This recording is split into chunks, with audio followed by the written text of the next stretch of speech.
Welcome to the I Can't Sleep podcast, where I read random articles from across the web to bore you to sleep with my soothing voice. I'm your host, Benjamin Boster. Today's episode is from a Wikipedia article titled Cubit. The cubit is an ancient unit of length based on the distance from the elbow to the tip of the middle finger. It was primarily associated with the Sumerians, Egyptians, and Israelites.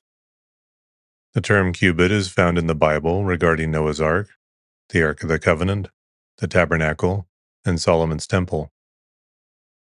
The common cubit was divided into 6 palms times 4 fingers equals 24 digits. Royal cubits added a palm for 7 palms times 4 fingers equals 28 digits. These lengths typically ranged from 44.4 to 52.92 centimeters, with an ancient Roman cubit being as long as 120 centimeters. Cubits of various lengths were employed in many parts of the world in antiquity, during the Middle Ages, and as recently as early modern times. The term is still used in hedge laying, the length of the forearm being frequently used to determine the interval between stakes placed within the hedge. The English word cubit comes from the Latin noun cubitum, elbow, from the verb cubo, cubare, cubui, cubitum, to lie down, from which also comes the adjective recumbent. The ancient Egyptian royal cubit is the earliest attested standard measure. Cubit rods were used for the measurement of length. A number of these rods had survived. 2 are known from the tomb of Maya, the treasure of the 18th dynasty pharaoh Tutankhamun in Saqqara. Another was found in the tomb of Ka in Thebes. 14 such rods, including 1 double cubit rod, were described and compared by Lepsius in 1865. These cubit rods range from 523.5 to 529.2 millimeters in length and are divided into 7 palms. Each palm is divided into 4 fingers, and the fingers are further subdivided. Early evidence for the use of this royal cubit comes from the early dynastic period. On the Palermo stone, the flood level of the Nile River during the reign of the pharaoh Jer is given as measuring 6 cubits and 1 palm. Use of the royal cubit is also known from Old Kingdom architecture, from at least as early as the construction of the step pyramid of Djoser, designed by Imhotep in around 2700 BC. Ancient Mesopotamian units of measurement originated in the loosely organized city-states of early dynastic Sumer. Each city, kingdom, and trade guild had its own standards until the formation of the Akkadian Empire, when Sargon of Akkad issued a common standard. The standard was improved by Naram Sin, but fell into disuse after the Akkadian Empire dissolved. The standard of the Naram Sin was readopted in the Ur Third period by the Nans hymn, which reduced a plethora of multiple standards to a few agreed-upon common groupings.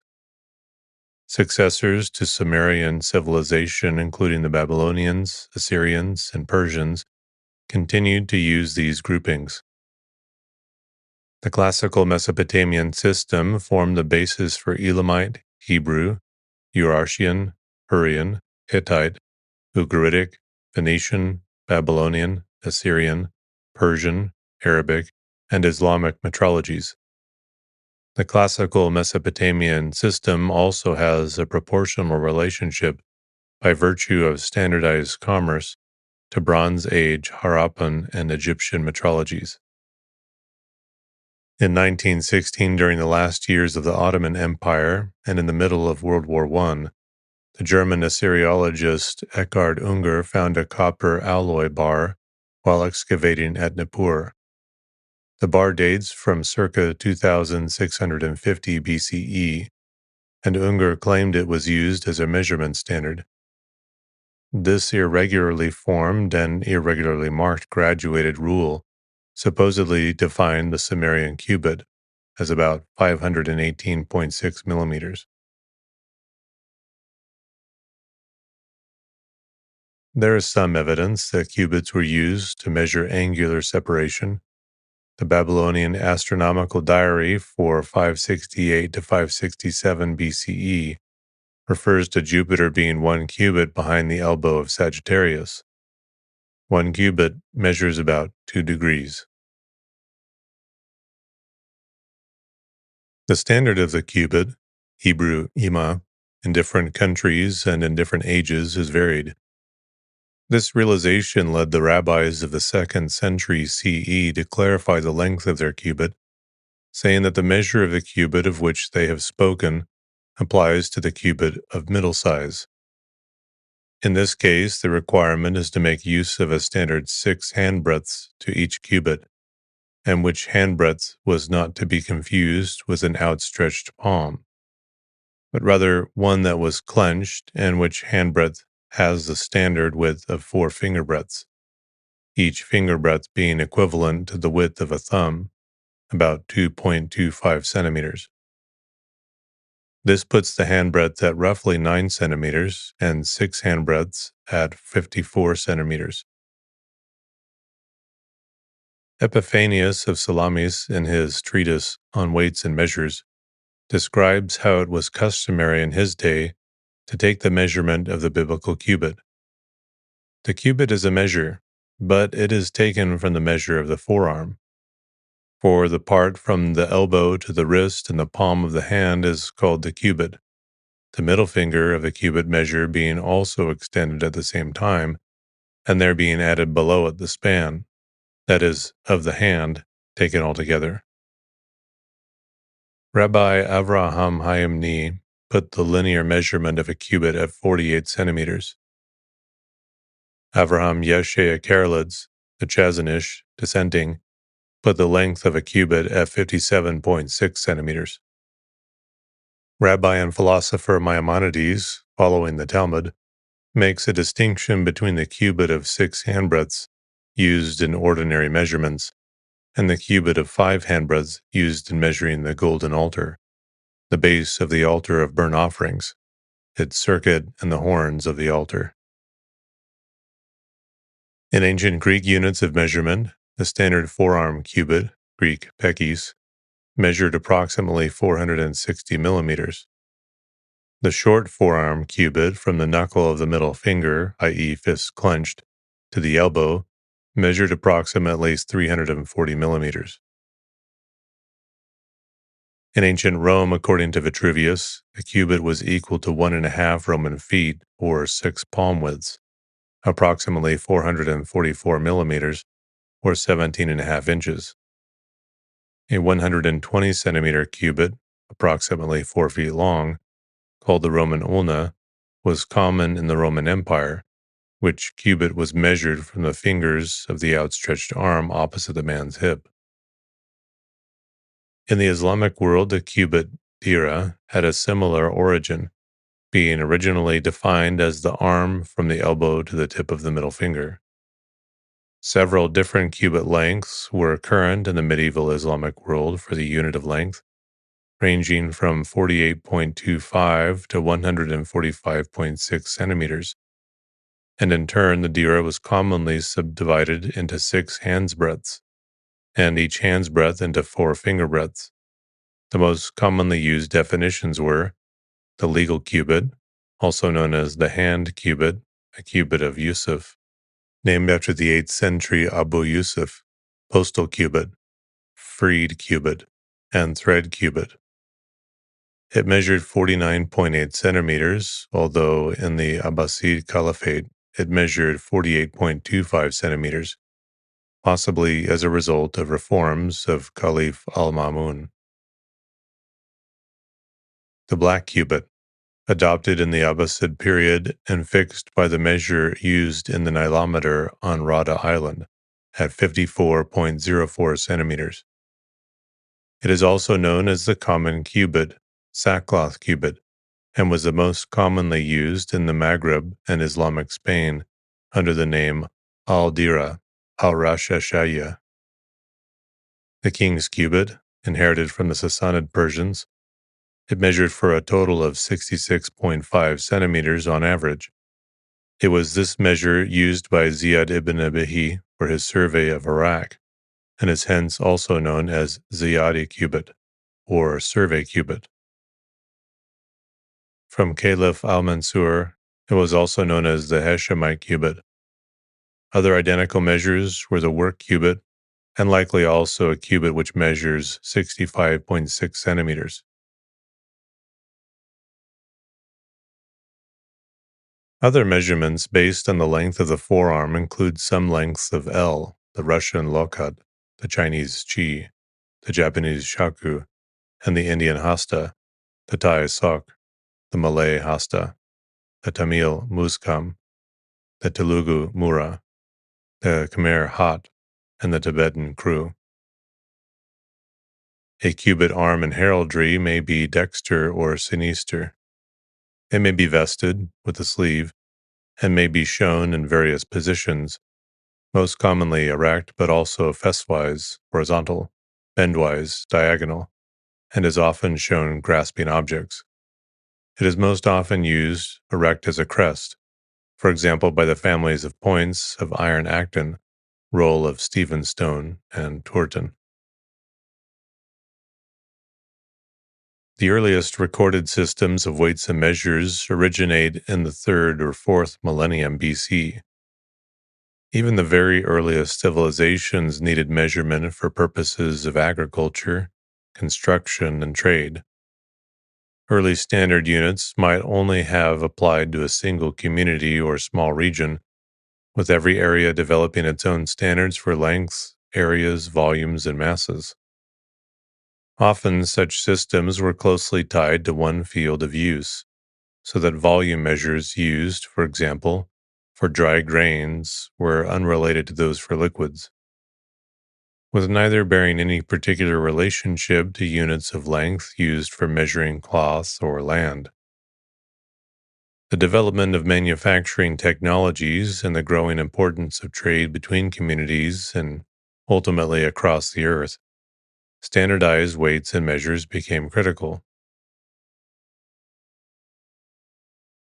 Starting in the 18th century, modernized, simplified, and uniform systems of weights and measures were developed, with the fundamental units defined by ever more precise methods in the science of metrology.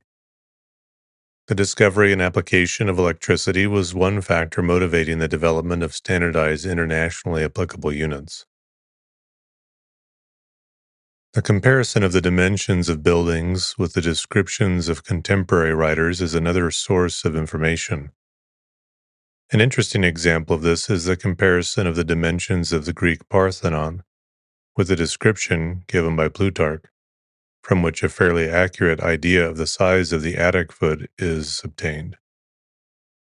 Because of the comparative volume of artifacts and documentation, much more is known today about the state-sanctioned measures of large, advanced societies than about those of smaller societies or about the informal measures that often coexisted with official ones. In some cases, there are only plausible theories and different interpretations can be matched to the evidences.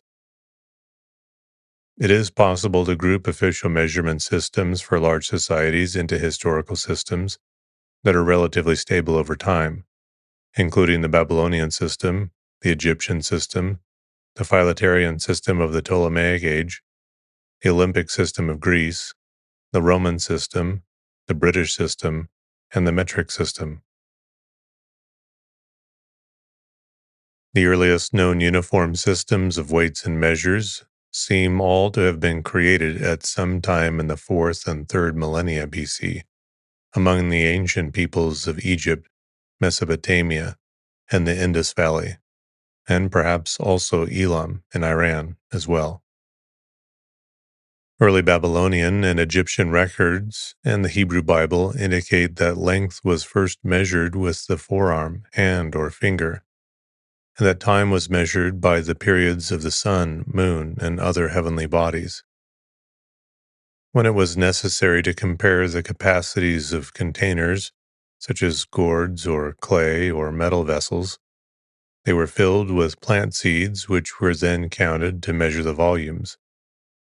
When means for weighing were invented, seeds and stones served as standards.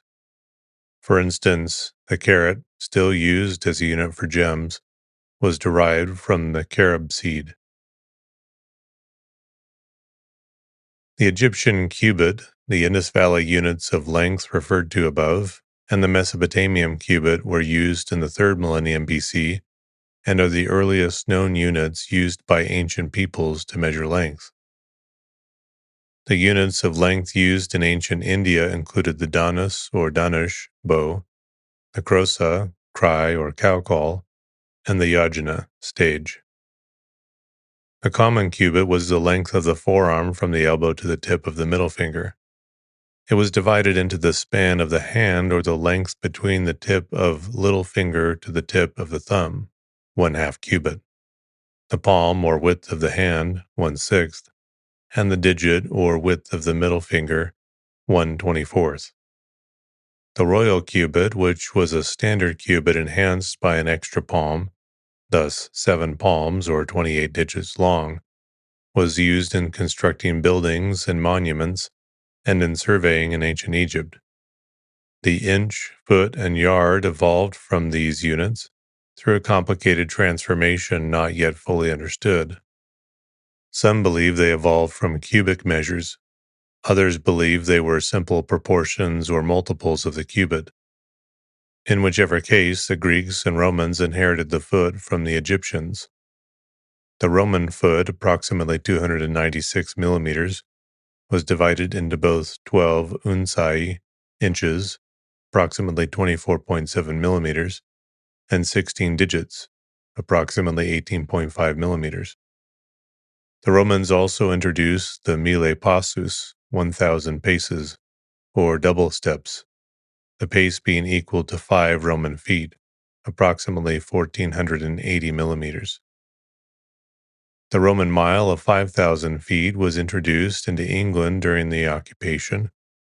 Queen Elizabeth I reigned from 1558 to 1603, changed by statute the mile to 5,280 feet, approximately 1,609 meters, or 8 furlongs, a furlong being 40 rod units, approximately 201 meters, of 5.5 yards, approximately 5.03 meters each. The introduction of the yard, 0.9144 meters as a unit of length, came later, but its origin is not definitely known. Some believe the origin was the double cubit. Others believe that it originated from cubic measure. Whatever its origin, the early yard was divided by the binary method into 2, 4, 8, and 16 parts, called the half yard, span, finger, and nail. The association of the yard with the grid or circumference of a person's waist, or with the distance from the tip of the nose to the end of the thumb of King Henry I, are probably standardizing actions, since several yards were in use in Britain. There were also the rod, pole, perch, and thumb for measurements of length. The following lists the equivalents. 12 lines is 1 inch. 12 inches is 1 foot. 3 feet is 1 yard. 1,760 yards is 1 mile. 36 inches is 1 yard. 440 yards is a quarter mile. 880 yards is a half a mile. 100 links is 1 chain. 10 chains is 1 furlong. 8 furlongs is 1 mile. 4 inches is 1 hand. 22 yards is 1 chain. 5.5 yards, 1 rod, pole, or perch. 4 poles, 1 chain. 40 poles is 1 furlong. The grain was the earliest unit of mass and is the smallest unit in the apothecary, avoirdupois, Tower, and Troy systems. The early unit was a grain of wheat or barley corn used to weigh the precious metals silver and gold. Larger units preserved in stone standards were developed that were used as both units of mass and of monetary currency. The pound was derived from the mina unit used by ancient civilizations. A smaller unit was the shekel, and a larger unit was the talent. The magnitude of these units varied from place to place. The Babylonians and Sumerians had a system in which there were 60 shekels in a mina and 60 minas in a talent. The Roman talent consisted of 100 libra, pound, which were smaller in magnitude than the mina.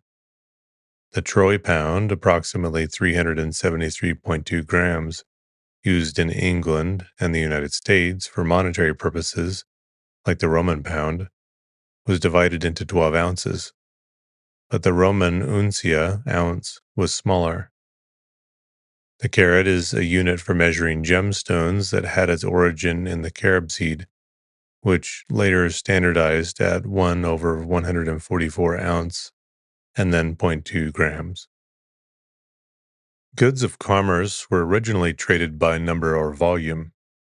When weighing of goods began, units of mass based on a volume of grain or water were developed. The diverse magnitudes of units having the same name, which still appear today in our dry and liquid measures, could have arisen from the various commodities traded. The larger avoirdupois pound for goods of commerce might have been based on volume of water, which has a higher bulk density than grain. The stone, quarter, hundredweight, and ton were larger units of mass used in Britain. Today, only the stone continues in customary use for measuring personal body weight. The present stone is 14 pounds, but an earlier unit appears to have been 16 pounds.